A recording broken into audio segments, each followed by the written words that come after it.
At dahil tunay na karanasan ng aking ibabahagi, gusto ko pong itago niyo na lamang ako sa pangalang Kelvin. 32 anyos na ngayon at ang kwentong isasalaysay ko ay nangyari nung 27 pa lang ako. At mag-aapat na taon na po ang nakalilipas nang mangyari ang mga pangyayaring yon sa buhay naming tatlong magkakaibigan. Sa magkakaibang petsa pero sa iisang buwan. Yun ang buwan ng Agosto na sinasabing Ghost Month. Akala ko po noon normal lang ang lahat gaya sa nakalipas na mga buwan. Pero nang ma-assign ako sa ibang ruta sa pagdi-deliver ng mga items o parcel, doon nagbago ang takbo ng buhay ko, Sir Jupiter. Tubong Mindanao po ako pero purong Tagalog ang wika namin at wala akong kinabibilangang relihiyon dahil hindi po ako relihiyosong tao.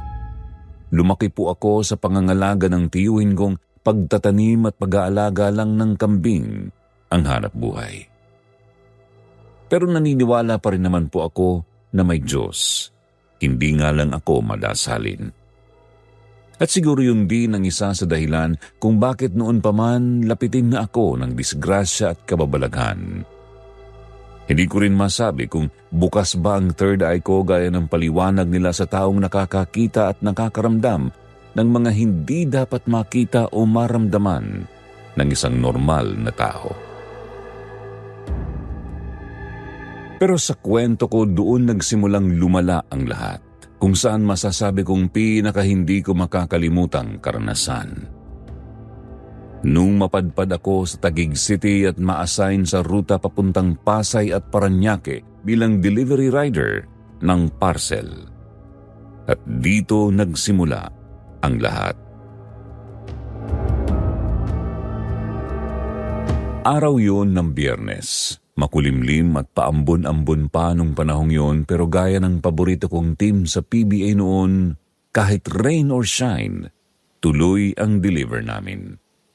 At dahil yun ang panglimang araw nang ma-assign ako sa rutang Parañaque, minadali ko na lang ang trabaho ko habang naka-full gear. At syempre hindi mawawala ang face mask kasi kahit patapos na ang COVID noon, marami pa rin ang tinatamaan at patuloy pa rin ang pagpapatupad ng lockdown sa panahong yun. Matapos kong makapag-deliver noon ng bandang 4:30 ng hapon, nagpagasolina muna ako sa isang gas station bago tumuloy sa barracks namin. At habang naghihintay ako sa pila dahil may nauna sa akin, doon ko chinek kung may nakalimutan ba ako o kung ilang parcels o item ba ang hindi natanggap ng customer. At laking gulat ko nang may isang parcel na nahiwalay at nanatiling nakasuksok sa basket o sa compartment ng motor ko. Naging 3 na yun, kasama ng 2 ni-return ng customer at ang isang hindi pa na-receive. Napakamot tuloy ako sa ulo dahil uwing-uwi na rin ako ng mga oras na yun. Nang chinek ko ang pangalan at address, ipinagtaka ko pa dahil hindi pamilyar sa akin ang pangalan ng lugar. Kaya tiningnan ko sa contact list ko kung matatawagan ko ba ang may-ari o ng customer.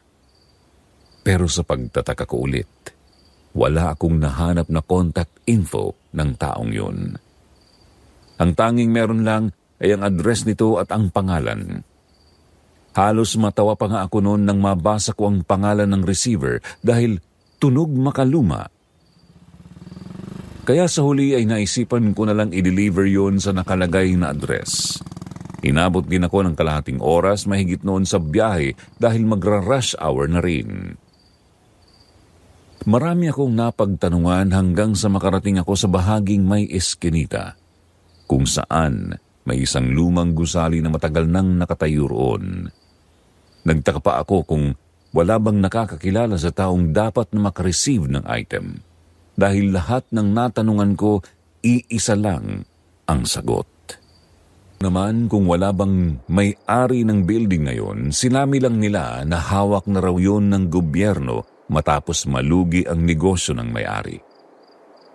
At ang gusaling yun daw ang ginawang collateral.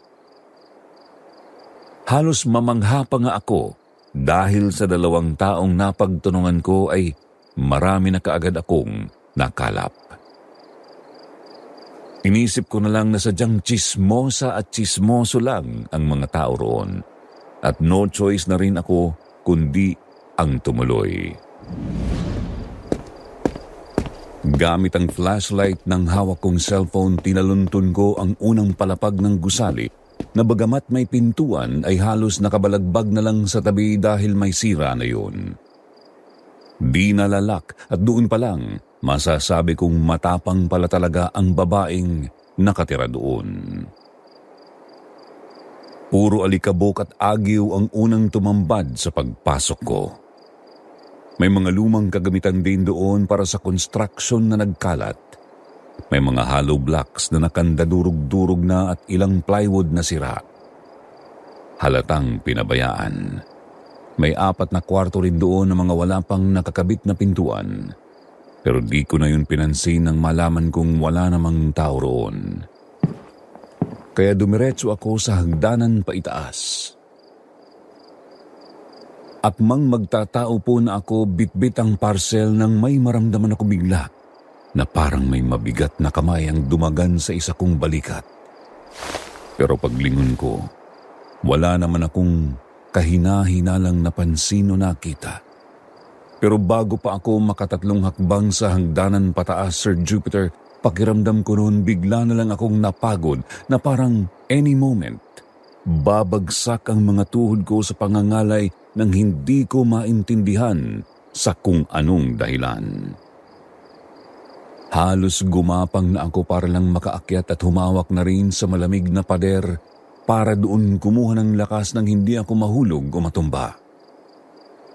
Nag-aalangan na akong tumuloy sa pag-akyat pero di pa man ako nakakalimang hakbang noon ay narinig ko ang boses ng isang may edad ng babae. "Tumuloy ka lang, huwag kang mahihiya." Yan ang kanyang sabi. Pero nang marinig ko yun, pakiramdam ko ay nasa tabi ko lang siya at sa mismong tenga ko siya bumulong. Kaya napahinto ako.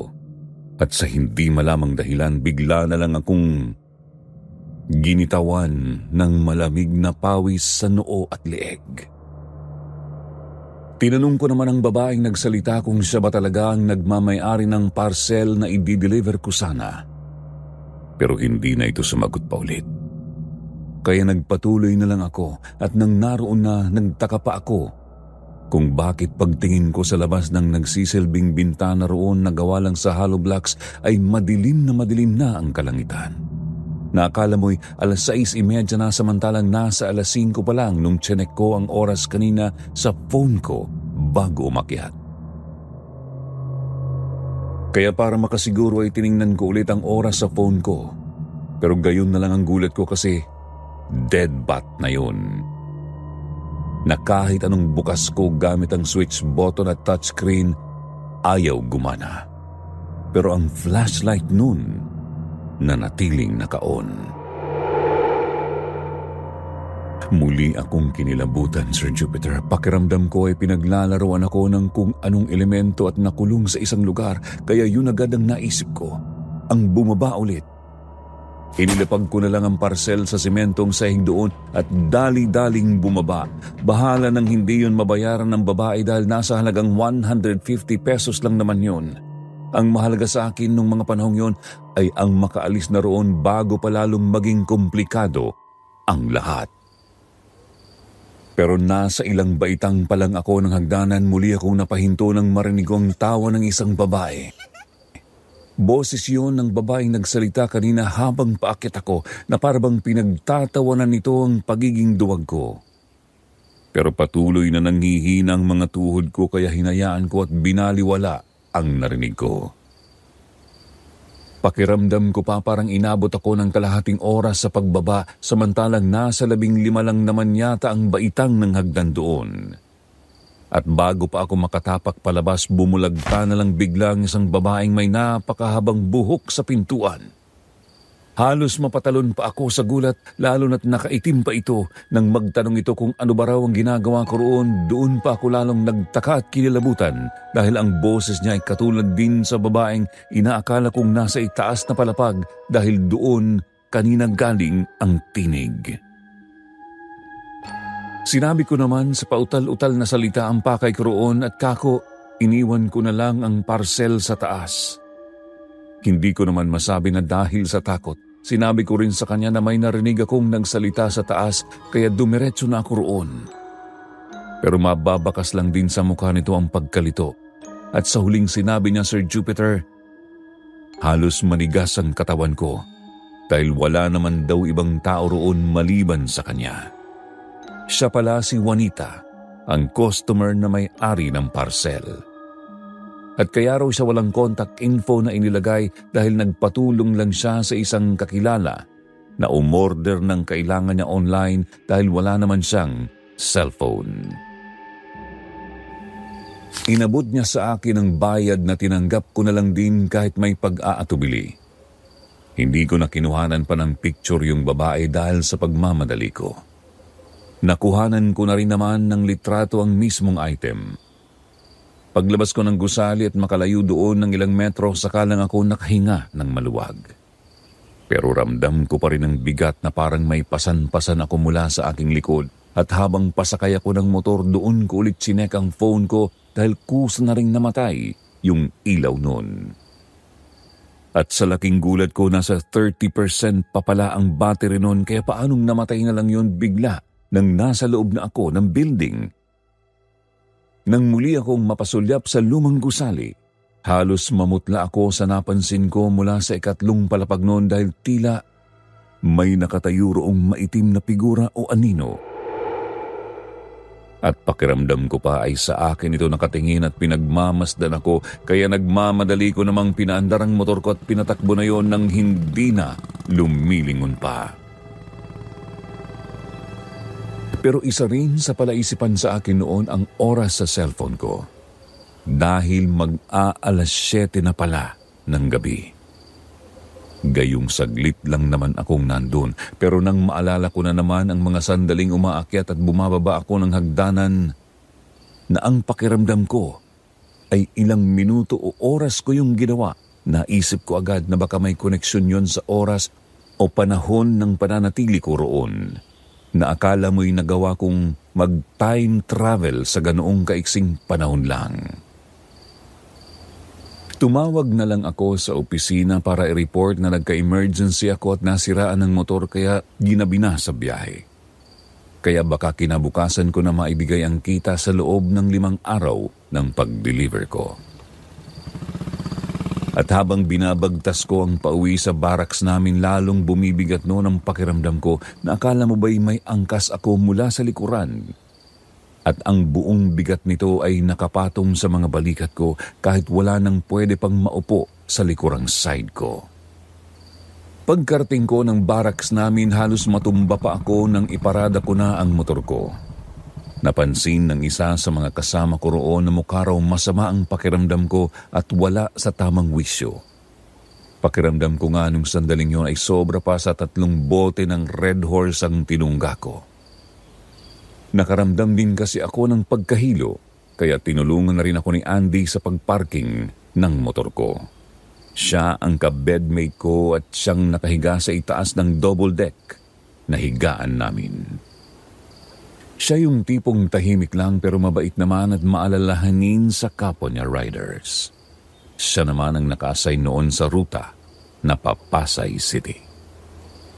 Sinabi ko sa kaibigan kong ayos lang ako matapos niya akong tulungan kaya hindi na siya nagtanong pa.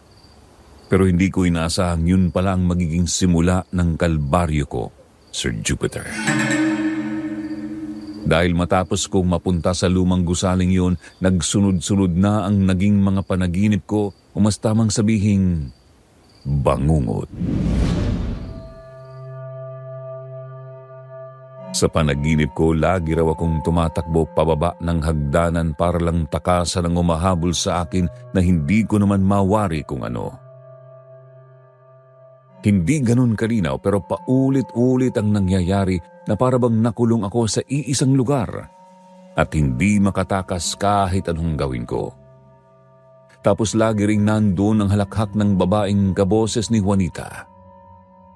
3 gabi, Yun ang laman ng panaginip ko na halos hindi na ako makatulog pa at makapagtrabaho. Dahil di ko tiyak kung ligtas pa ba akong magmaneho ng motor para lang araw-araw kong ma-deliver ang mga parcel. May time pa nga na kamuntikan na akong sumalpok sa sinusundan kong truck na may lamang mga steel bar, na kung hindi agad ako nakapagpreno at napahinto ang motor, tiyak diretso sa ospital ang bagsak ko dahil kamuntikan lang naman akong matuhog sa muka. Kaya bago pa ako matapos sa pag-deliver ng natirang items, umi-exit na ako noon at nag-time break. Tinawagan ko ang isa kong kasamahan na doon din nakaruta at sa kanya pinasa ang mga natira kong items. Nang makita nga nito ang hitsura ko, para na raw akong tumanda bigla sa natural kong edad. Mukha raw akong pagod na pagod at nung mga panahong yon ay lagi rin akong pinagpapawisan ng malamig. At sobrang ginaw rin ng pakiramdam ko at kaibigat.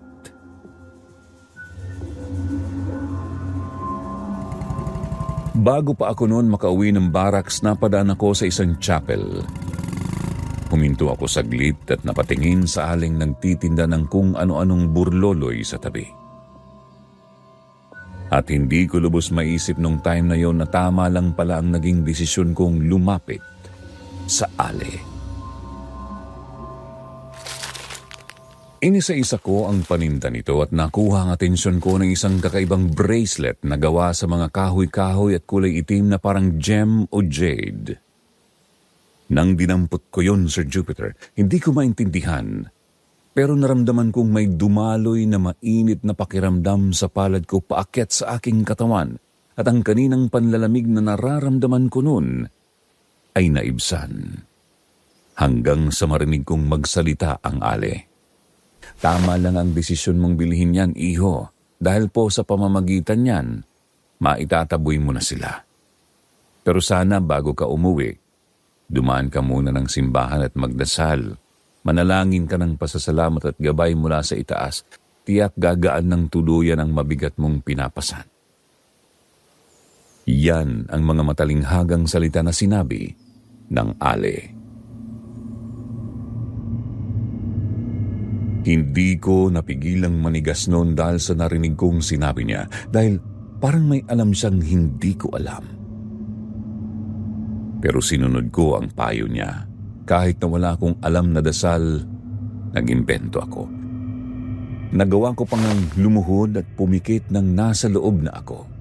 Dahil kahit hindi ako naniniwala sa mga multo, aswang, maligno o kung anong uri pa yan ng laman lupa, nung sandaling yun, nagbago lahat ng pananaw at paniniwala ko, Sir Jupiter. Dahil wala palang ibang mabisang paraan pantaboy ng malas at kababalaghan, kundi isang taimtim na dasal lamang, sapat na. Hindi para kusa silang maglaho sa paligid natin, kundi para lalong palakasin ang mga fighting spirit natin na magpatuloy sa hamon ng buhay. Na hindi rin hadlang ang mga tulad nilang hindi natin nakikita sa pang-araw-araw nating buhay.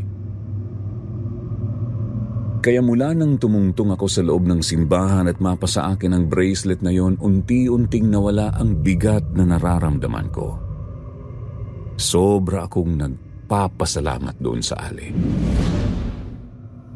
Pero nang balikan ko siya sa harap ng chapel nung sumunod na araw, hindi ko na siya nadatnan pa at hindi ko na rin naisipan pang magtanong-tanong sa nakakakilala sa kanya.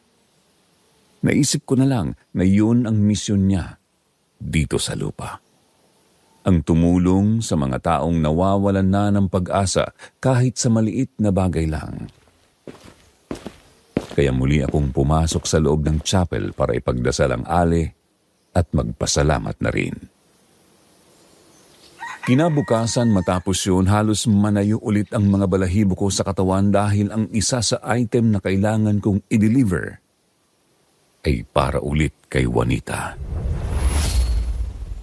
At nang maisip ko pa lang ang nangyari sa akin matapos kong magpunta sa lumang gusaling tinutuluyan nito, hindi na naman mapigilang manigas ang kalamnan ko sa kilabot. Kaya bago pa nun makaalis, ang isang kasamahan ko agad ko nang pinasa sa kanyang items na para kay Juanita. At bago siya umalis, ipinabaon ko pa sa kanya ang isa pang pulseras na nabili ko roon sa ali. Biniro ko na lang siya na regalo ko yun dahil malapit na ang birthday niya. At kaysa makornihan siya sa binigay at sinabi ko taus puso niya pa yung tinanggap sabay siko sa tagiliran ko na ikinangawi ko lang. Ganun kasi kami magbiruan. May kasamang pisikalan pero at least mababait naman sila at nagkakasundo kaming lahat. At ipinagdasal ko na lang ang kasama ko na sana makakaligtas siya sa araw na yon. At hindi niya sana maranasan ang naranasan ko dahil may dala na siyang proteksyon. Kinagabihan, ibinalita ng kasama ko ang naging karanasan niya matapos i-deliver ang parcel para kay Juanita. Ang sabi pa niya, sobrang weirdo raw ng babae dahil matapos raw nitong iabot ang bayad at kunin ang parcel, ang sama raw ng tingin sa kanya ni Juanita. Partikular na sa suot niyang pulseras na naka-expose sa palapulsuhan niya. At kahit nga raw si Arnold na siyang binigyan ko ng bracelet, ay kakaiba rin daw ang nararamdaman niya sa lumang building na yon. Nagawa niya pa nga akong biruin na kaya raw sa kanya ko pinasa ang item para kay Juanita dahil tinatakasan o pinagtataguan ko ang babae.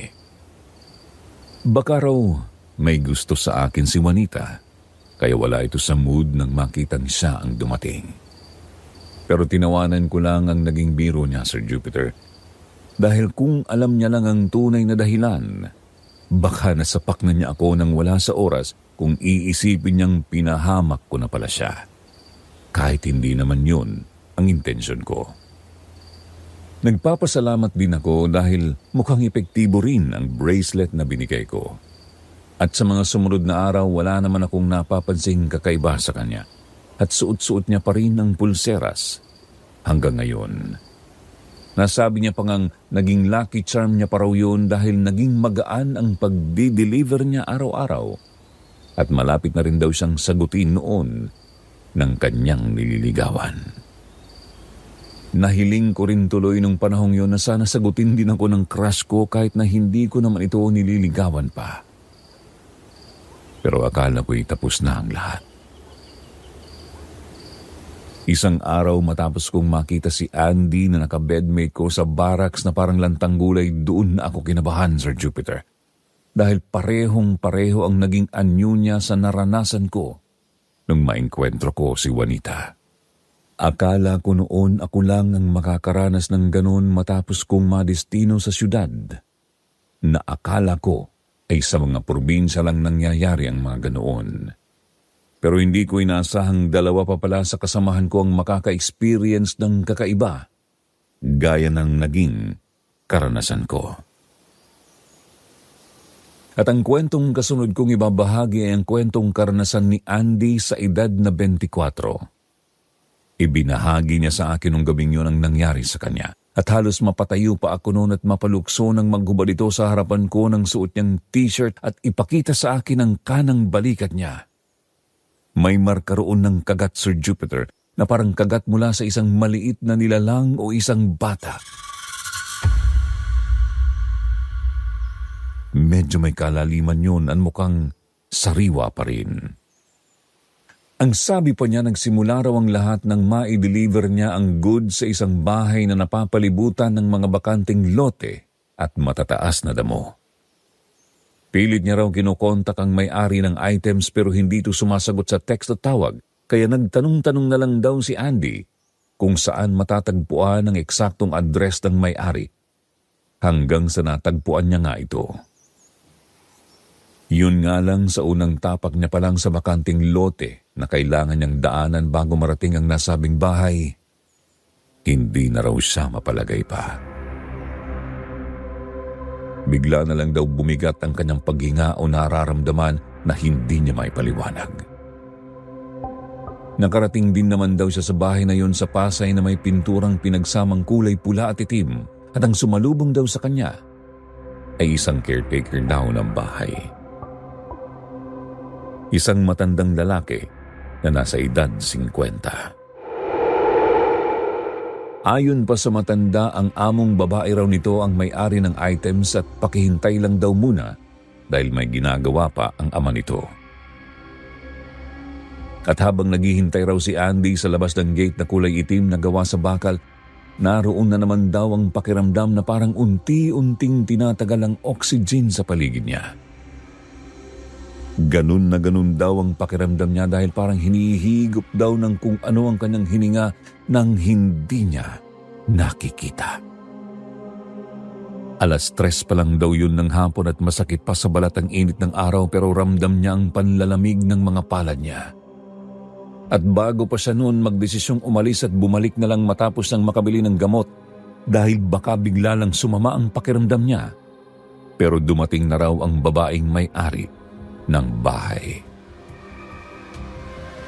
Isang babae na nasa 40 yata ang edad, mitikulosa at puno ng burloloy sa katawan at naka-red lipstick pa. Kung si Andy pa, mukha raw itong manghuhula o fortune teller na nakikita niya sa mga palabas sa TV.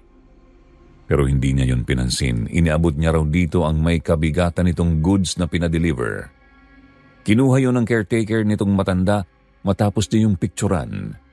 Matapos magbayad ng babae, akmang aalis na sana nun si Andy pero tinawag daw siya ng babae at sandaling pinigilan.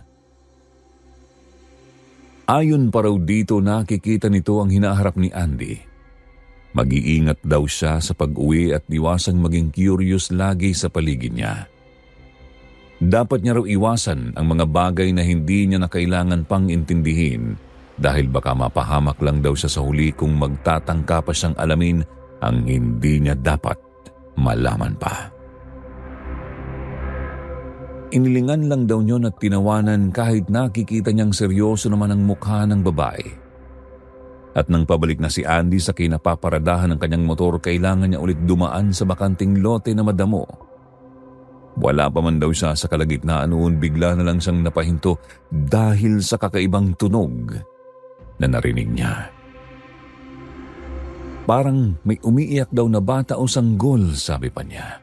At habang palayo raw siya sa bakanting lote, palakas ng palakas ang iyak na naririnig niya.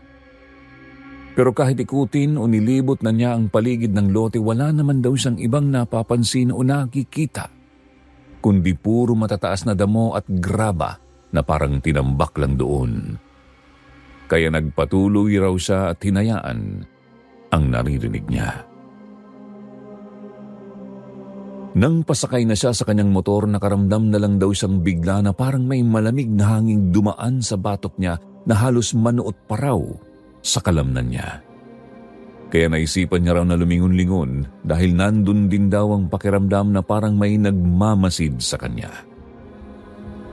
Hanggang sa binaliwala niya yon matapos maalala ang sinabi ng babae sa kanya. At inisip na baka guni-guni niya lang ang lahat ng yon.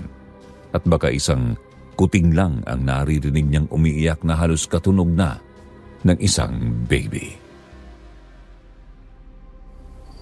Umabot daw ng 9:00 ng gabi ang paghatid niya ng goods noon dahil naka-assign siya noon ng tanghali at gabi. At minsan pa nga inaabot siya ng 10:00. Yun ang pang-last na deliver niya. Pero hindi niya raw akalaing sa simpleng babala ng babaeng mukhang fortune teller magkakatotoo ang sinabi nito. Dahil sa kuryosidad niya raw na hindi mapigilan, may isang bagay siyang nagawa na halos gusto niyang pagsisihan. Nangyari daw yun nang matapos niyang i-deliver ang goods sa isang bahay na nasa looban. May madadaanan pa raw siyang tulay na may kanal o estero. At nang napadaan daw siya roon nang pabalik na siya sa kinapaparadahan niya ng motor. Hindi raw makadaan ang motor doon sa tulay kaya nilakad niya na lang. Naroon na naman daw ang pakiramdam na parang may nagmamasid sa kanya.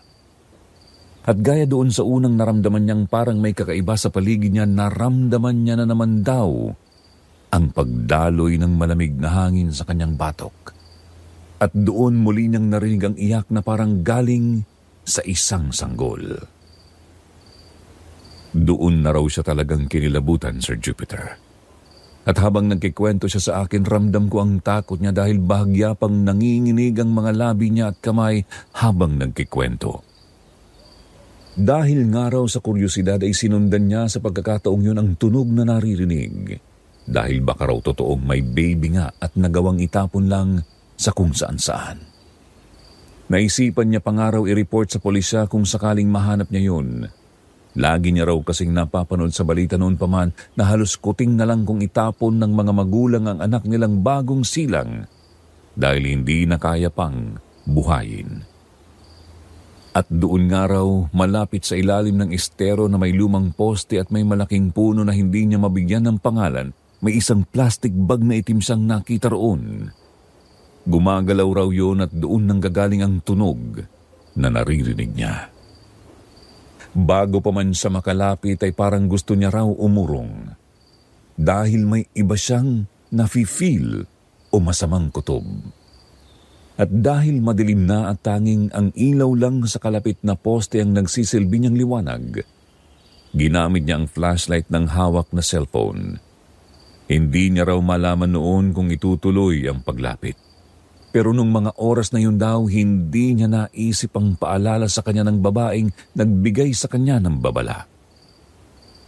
Nilakasan niya lang daw ang loob niya dahil sa pagkakalang isang ang sanggol ang nasa loob ng itim na plastic bag.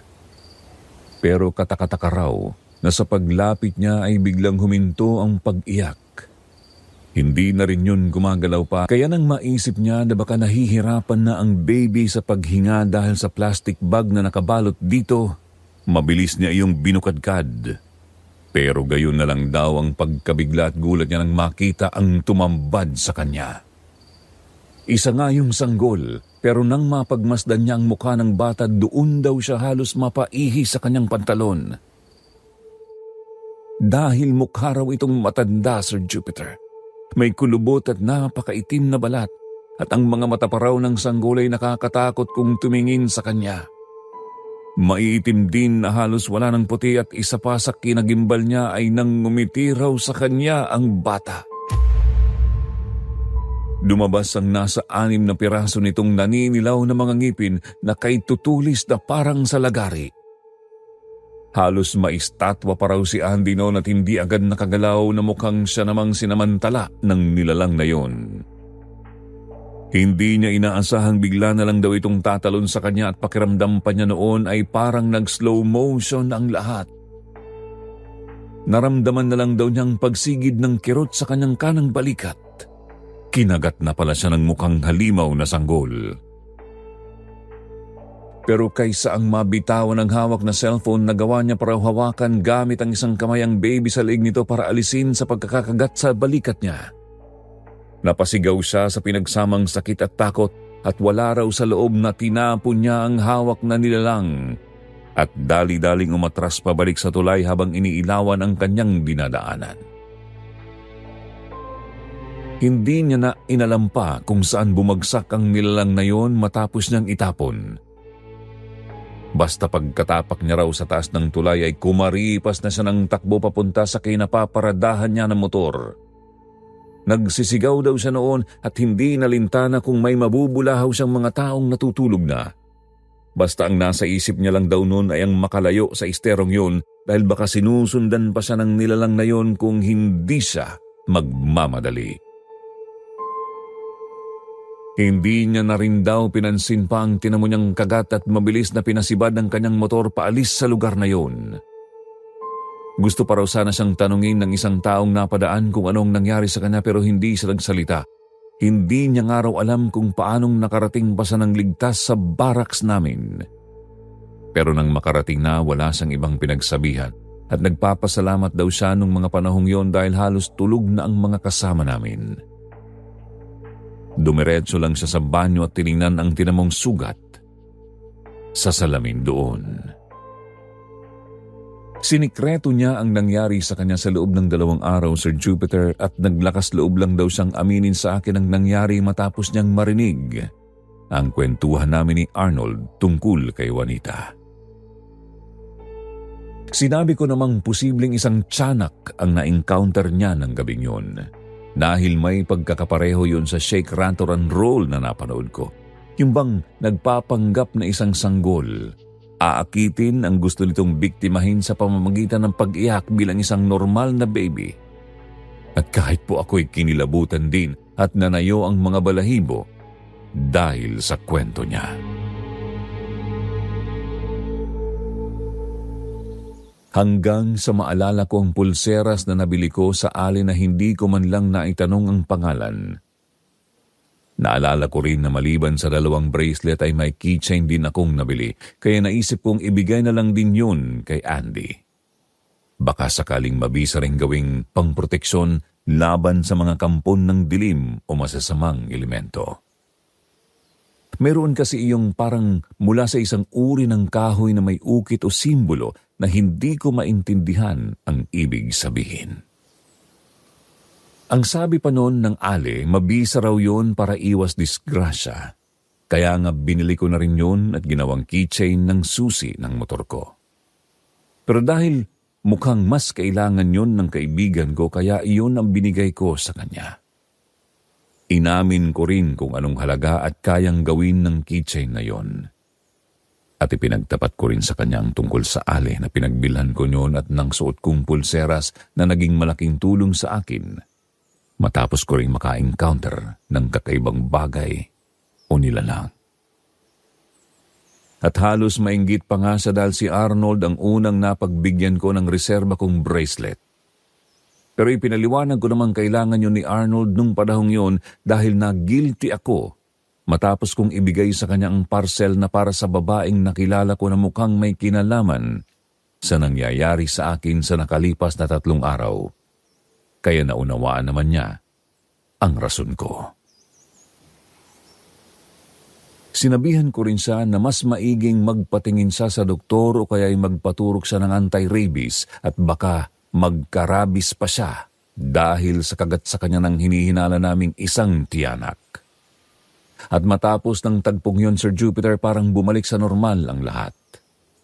Wala nang pagpaparamdam pang nangyari sa aming dalawa ni Andy o maging kay Arnold. Pero minsan may mga pagkakataon pa rin nakakaramdam kami ng paghipo ng malamig na hangin sa mga batok namin. Pero tuluyan nang nawala ang bigat na nagpapahirap sa pagtulog namin at paghahanap buhay. Akala ko doon na babalik sa normal ang lahat, na tanging ang kumakalat na virus na lang o ang para sa pang-araw-araw namin ang kailangan naming problemahin. Pero hindi ko inaasahang maliban sa amin ni Andy, may isa pa palang naging biktima rin ng kampon ng kadiliman.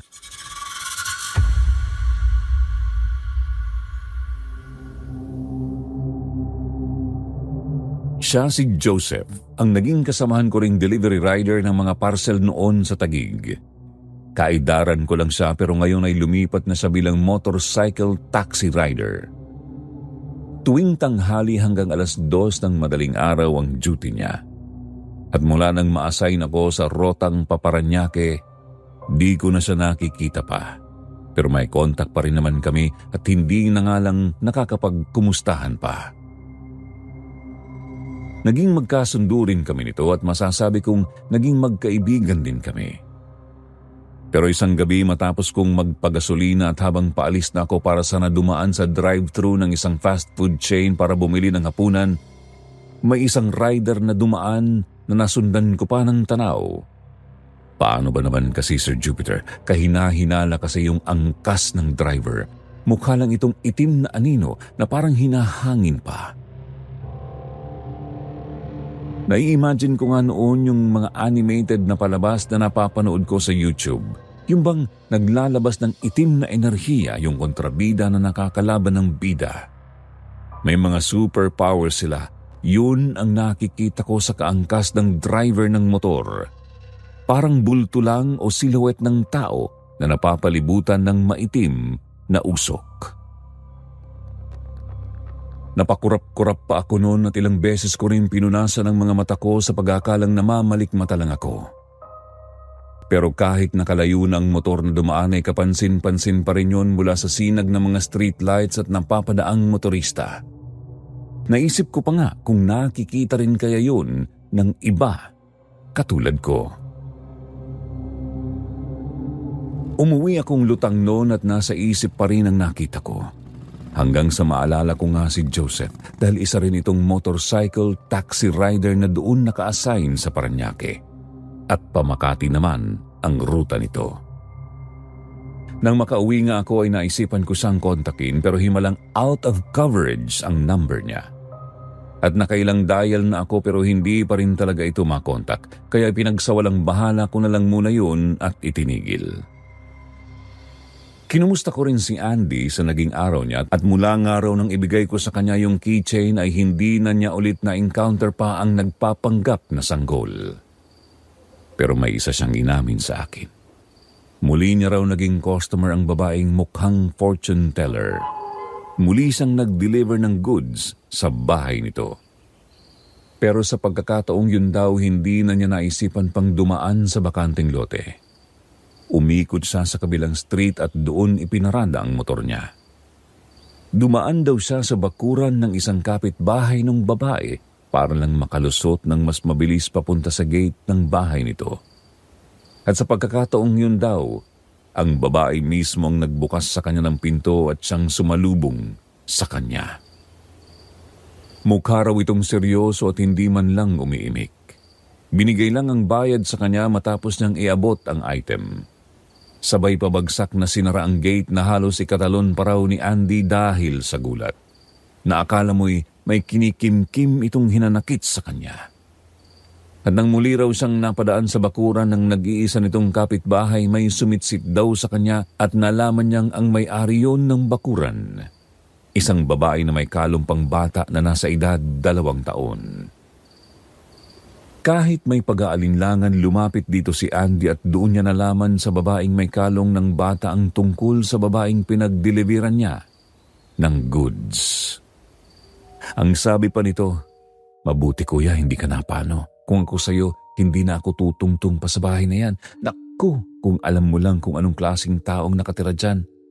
At buti na lang, hindi mo rin naisipang dumaan sa kabilang lote. Naku!" Yan ang mga katagang binitiwan daw ng babae na halos magpanginig sa kalamnan niya. Pero hindi na siya nagpaliwanag pa sa babaeng may kalong na bata at sinabing yun na ang huling pagkakataon niyang makapag-deliver sa bahay na yun. Nagpasalamat lang daw siya sa babae at nginitian ito ng pilit para hindi nito mapansing nabalisa siya sa sinabi nito. Mabilis na raw siyang umarangkada nun palis na parang hinahabol siya ng 10 kabayo at mabuti na lang walang gaanong dumadaang motorista kaya hindi siya nasita at napahamak sa bilis niya raw magmaneho, makaalis lang sa lugar na yon.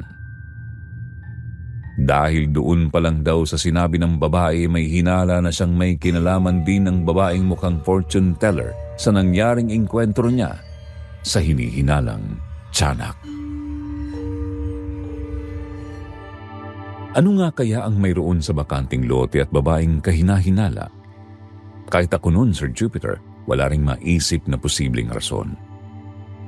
Pareho kaming nangangapa ni Andy tungkol sa tunay na pagkatao ng 2 babae na na-encounter namin. Hanggang dumaan pa ang ilang araw, isang tawag mula kay Joseph ang gumulat sa nahihimbing ko pa noong diwa. Napabalikwas ako noon ng bangon na halos ikauntog ko pa sa taas na deck ng kama.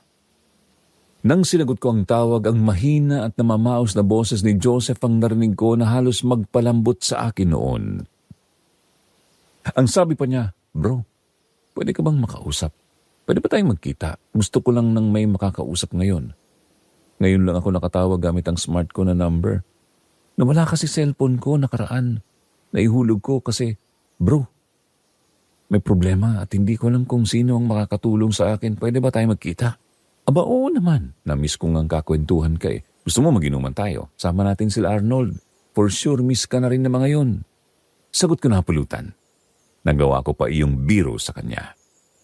Pero napansin ko ang pag-ubo niya nang pilit siyang matawa sa sinabi ko. Kaya tinanong ko naman kung may sakit siya at kung ano ang problema dahil pwede naman namin yung pag-usapan. Ang tugon niya, saka na lang daw kapag nagkita na kami. Binigay niya na lang ang address ng tinutuluyan niyang boarding house. Hindi siya sa isang barracks tumutuloy dahil may naging ka-live-in partner na pala siya nang hindi namin nalalaman. Malapit sa Pasay City ang tinutuluyan nito at saktong linggo ng araw na yon kaya niyaya ko ang dalawa kong kasama kinahapunan na dalawin si Joseph sa boarding house nito. At bago kami tumuloy ay nagdala na rin kami ng isang case ng light beer at nag-take out ng pulutan. Yun lang ang naisip ko dahil baka hindi po pwedeng maglasing si Joseph at mapagalitan pa kami ng misis niya. Pagdating sa kanila, isang malamya at payat na Joseph ang naabutan namin. Halos mabitiwan ko noon ang hawak kong case ng beer, Sir Jupiter. Ibang-iba na kasi ang hitsura nito sa dating Joseph na kilala ko. Pero hindi niya pinahalata sa aming nahihirapan na pala siya. Nagawa niya pang ngumiti ng malawak at akbayan kami nang sumalubong siya sa amin para bang normal lang ang lahat. Wala tuloy kaming kibo ng dalawa kong kasama nang makapasok kami sa munting sala ng bahay nila. Naroon din ang misis niya, mukhang may niluluto sa kusina. At habang inihahanda namin ang dalang pulutan at beer, nag-umpisang magkwento si Joseph kung bakit siya naging ganon at doon. Hindi namin napigilang magtingin ng tatlo nila Arnold at Andy. May kung anong bigat ang dumagan sa mga dibdib namin. Patunay na hindi lang kami ang nakaranas ng kababalaghan sa buwang yun ng Agosto. Nagsimula raw ang lahat ng may isang misteryosong pasahero siyang nakasabay o inihatid galing ng Makati. Naging pasahero ang babae. At sa tuwing nagpapahatid ito, yun pa rin ang mismong spot kung saan ito bumababa. Sa tabi ng malaking puno ng nara. At ang aninong nakikita niya nung una ay naroon pa rin. Alam niyang may kakaiba na sa nangyayari at nakikita o nararamdaman niya. Pero dahil malaki magbigay ng tip ang babaeng pasahero, pilit niyang nilabanan ang takot niya. At nagawa niya pa ring sunduin at ihatid ito. Nang mapansin ng babae minsan ang pagkabalisa niya at ang kakaibang tingin niya rito, nagalit na raw ito ng tuluyan at sinita siya. Kaya nag-excuse na lang daw nun si Joseph na masama ang pakiramdam at baka hindi na siya makapagmaneho pa para dito. Pero hindi niya inaakala o inaasahang ang maling interpretasyon ng babae ay isang magdadala pala sa kanya sa panganib at problema. Yun ang naging simula ng kalbaryo niya, Sir Jupiter.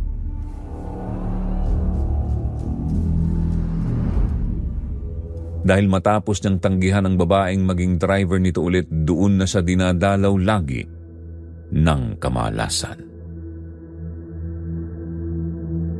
Halos tuwing pauwi na raw siya galing sa paghatid sa mga naging huling customer niya ay naroon na raw lagi ang mabigat na pakiramdam na parabang may pasan-pasan siya. Kung bakit sa tuwing pag-uwi niya ay napapansin daw ng kanyang misis na lagi siyang mukhang pagod. Doon pa nga raw nagsimula ang tampuhan nila at away dahil napaghinalaan siya ng ka-live-in partner niya na may babaeng inuuwian. Kaya lagi siyang mukhang pagod na pagod pagbalik. At sa panaginip niya lagi rin daw siyang dinadalaw ng itim na anino hanggang sa magpakita raw ito ng tunay nitong anyo. May wangis daw ito ng parang isang demonyo.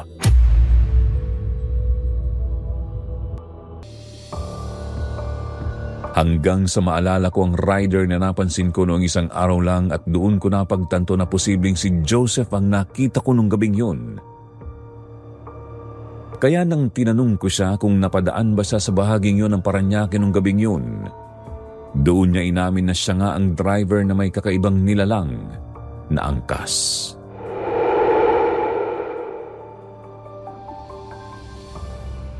Halos tumaas ang boses ni Sheila at ni Arnold nang malaman nila ang kwento ko, kung saan nakita ko ang aninong nakikita lagi ni Joseph. Pero katakataka raw na hindi yun napapansin ni Joseph mula nang hindi niya na maging pasahero pa ang babae. Yun nga lang, naroon daw lagi ang pakiramdam na hindi lang siya ang sakay ng motor na minamaneho niya. Na maliban sa kanya, may kung anong mabigat na enerhiya raw na laging dumidikit sa kanya.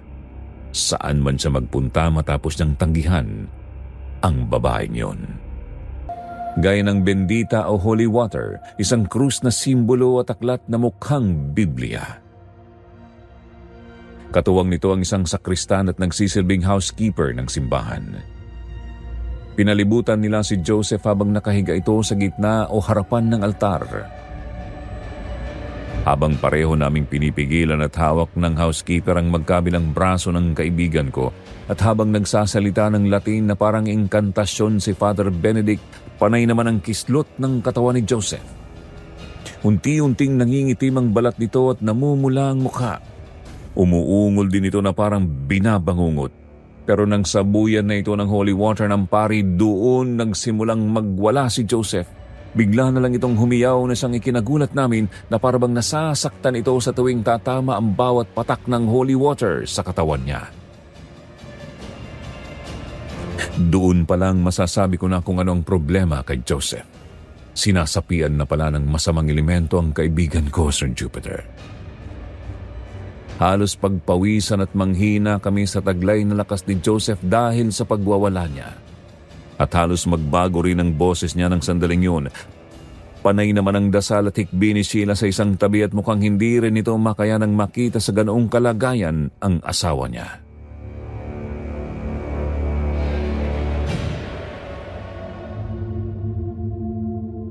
Inabot din kami ng halos 1 oras bago nahinto at kumalma ng tuluyan si Joseph. Pare-pareho kaming napaupo noon sa sahig at sa mga upuang nakahilera. Walang ni isang gumalaw at nagsalita sa amin. Tahimik muna kaming nanalangin ng taimtim. Hiniling na yun na ang wakas ng lahat ng naging paghihirap ng kaibigan ko. Hanggang sa tuluyang magkamalay si Joseph. Nagtaka pa nga ito kung bakit daw nasa sahig siya at nakapalibot kami sa kanya.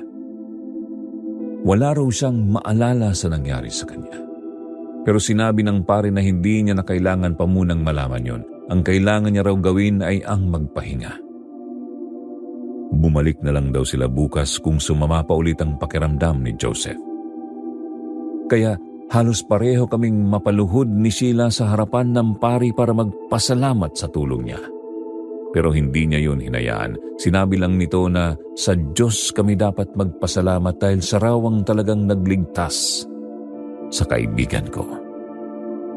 Naging instrumento lang daw ito para tulungang bumalik sa liwanag ang isang taong muntikan ng makulong sa kadiliman. Kaya mula noon, Sir Jupiter, madalas na ang pagsimba naming magkakaibigan dahil mukhang natapos na rin ang kalbaryo ni Joseph. Dahil makalipas ng ilang linggo, hindi na naulit pa ang nangyari. Bumalik na rin sa dati ang sigla niya at nagpatuloy na ulit siyang maging isang motorcycle taxi rider. Yun nga lang, mas pinili na niyang mag-duty ng umaga hanggang 5:00 ng hapon. Hindi na raw niya susubukan pang magmaneho ng 10 oras ng gabi para hindi na maulit pa ang nangyari sa kanya. At para makasigurong hindi na babalik sa dati ang kaibigan ko, lagi niya na ring suot ang rosaryong may bendisyon na binigay ni Father Benedict.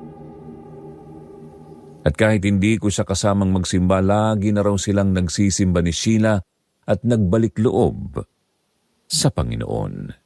Hindi lamang para hindi na maulit pa ang nangyari, kundi para na rin maging peaceful ang pamumuhay nila. Hanggang sa lumipas ang ilang taon, ikinasal din sila ni Sheila at kinuha pa kaming abay na mga riders din. At ako naman ay nagkaroon din ng girlfriend, Sir Jupiter.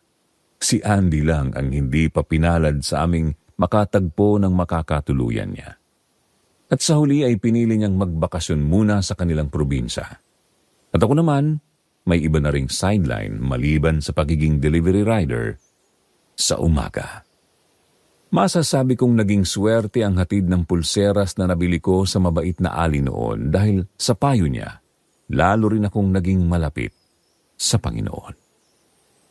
Hanggang dito na lang po ang kwentong karanasan ko at ng mga kaibigan ko, Sir Jupiter. Muli